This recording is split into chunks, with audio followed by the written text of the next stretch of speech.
Good afternoon, everyone. We are here in the MMDA at kakatapos lang ng briefing on the effects of the monsoon na nakikita natin kung ano yung naging epekto lalong-lalo na dito sa Metro Manila, sa National Capital Region. At sa ating nakuhang briefing ay nakita natin may mga lugar na talaga namang tinamaan pa rin ng baha pero mas bawas na. Kung dati ay 2 stories ang baha, ngayon siguro hanggang tuhod na lang. Yung iba hindi na nabaha. At ang isa pang bagay dyan ay mas mabilis na ang paglabas ng tubig. At kung dati mag-aantay ang tao ng 2-3 araw bago mawala yung baha, ngayon wala pang 1 araw, wala na.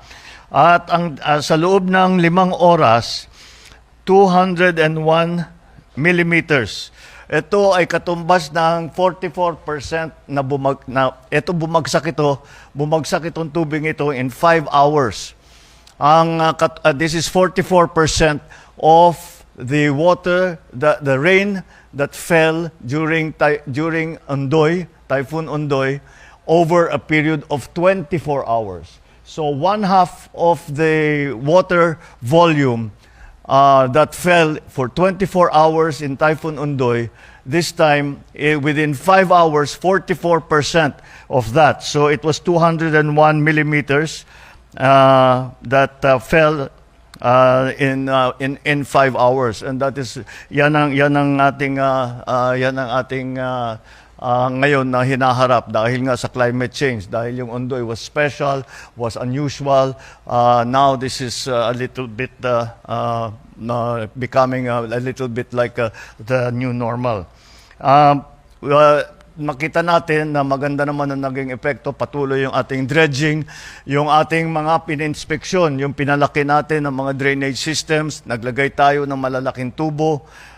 Kung maalala ninyo, meron tayong mga pinuntahan na pinalitan yung mga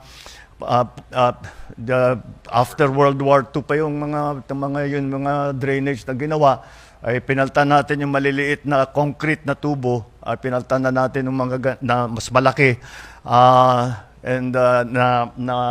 na tubo para mas mabilis ang paglabas ng pagdaloy ng tubig. Pati na yung mga pumping station natin, we have 73 pumping stations that are all of them are functioning now. Marami doon ay hindi pa nakapag-function, minsan hindi pa gumana yon. Yung mga iba dyan, ngayon napapaandar na natin lahat. At patuloy pa rin ang ating dredging, patuloy pa rin ang ating pagbomba. Ang pumping station, meron pa tayo yung mobile na pumping equipment. We have 11 of those, I believe, that we are also using. Ang tinamaan dito ay 4,700 barangays, 1.7 million families. We have unfortunately already 27 casualties and 17 who are injured.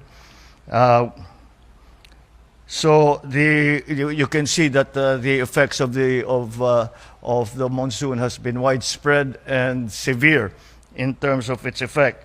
And so moving forward, what we are looking at is meron tayong na-identify, meron na may tumulong sa atin na galing Netherlands na tinuruan tayo at pinag-aralan kung saan, ano ba yung mga iba pwede natin gawin. And those are to na maghuhukay tayo sa ilalim ng mga existing na facilities. Halimbawa, yung mga football field, yung mga open fields, yung mga kahit na may building, pwede namang hukayin yun. And they have already identified 30 sites, some of which are in Raja Sulaiman, Rizal Memorial, Camp Aguinaldo. Para sa ilalim lahat ito. Hindi huhukayin ito tapos i-restore naman kung ano yung nandun dati. Sa Camp Aguinaldo, sa UST. At ang natapos na, kaya't meron na tayong 30 na sites na pwede nating gamitin para dito sa mga cistern. At inaantay na lang natin yung detailed engineering at kapag which will be finished when kailan kaya? Hopefully within the month, Mr. Oh, within this month matatapos na yung detailed engineering. Pag natapos na yung detailed engineering, titignan namin, ipa-prioritize na namin, sisimulan na namin ang paghukay. We are already at present time conferring and speaking to the areas, kung sino man ang namamahala doon sa mga area na yon, na pumayag sila para hukayin nga yung kanilang lugar. And we are also looking at the continuing upgrading of, for example, of the seawalls, of all the other detailed management of the flood waters, and that is what we are trying to do. And not only in the initial briefing, doon sa mga huhukayan natin, nalalagyan nga natin ng kung saan natin iipunin yung tubig. Pinasabi ko pag-aralan natin na imbes na itapon yung tubig sa dagat, ay sana makahanap tayo ng sistema, gagawa tayo ng sistema para kung ano man yung nakolekta na tubig ay magamit din. Magamit for household use, magamit para sa magamit for industrial purposes, magamit for irrigation, whatever uses that we can find for it, para hindi naman masayang dahil nakakapanghinayang makita natin nakapagkolekta tayo ng napakarami na tubig na fresh water, tatapon lang natin sa dagat at kailangan natin yan.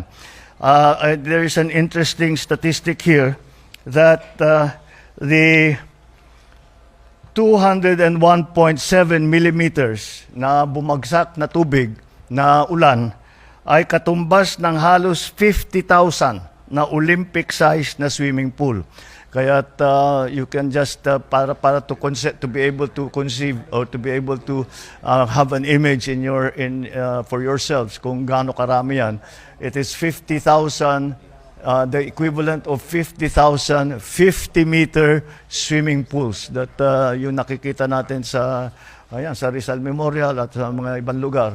50,000 of those size pools, the water that is contained in that was what fell in the past few days. So these are the things that we are doing. We will continue to dredge. Hindi naman titigil yan. Some of the pumping stations have stopped operating because there is no more water to pump out. But of course, they will stay on station at pagka tumuloy pa yung ulan, then we will continue to do what we had started to do this time. So there is still a lot of work that needs to be done. But with the effects that we have seen, because after all, if we look at the beginnings of the water management that we have done, this is the effect of the work of the last 6-7 months. Nakita natin na nakabawas kaagad, kaya ipapagpatuloy natin ito and to make sure that we have solutions for the very short term, we have solutions for the medium term, and eventually we will have solutions for the longer term. All right, thank you.